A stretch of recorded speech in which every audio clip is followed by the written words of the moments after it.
How to send domestic wire transfer on Citizens Bank. Let's get started with the video. Start by moving into your application Citizens Bank. Enter your login credential, as in your user ID and the password of your account.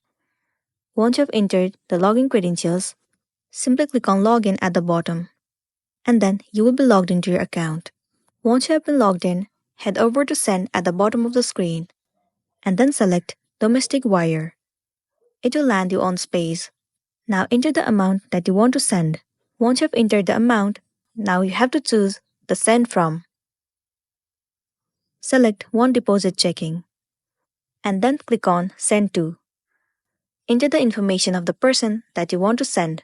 Once you have entered their personal information, the next thing you want to do is tap on Continue and enter the bank information of this person.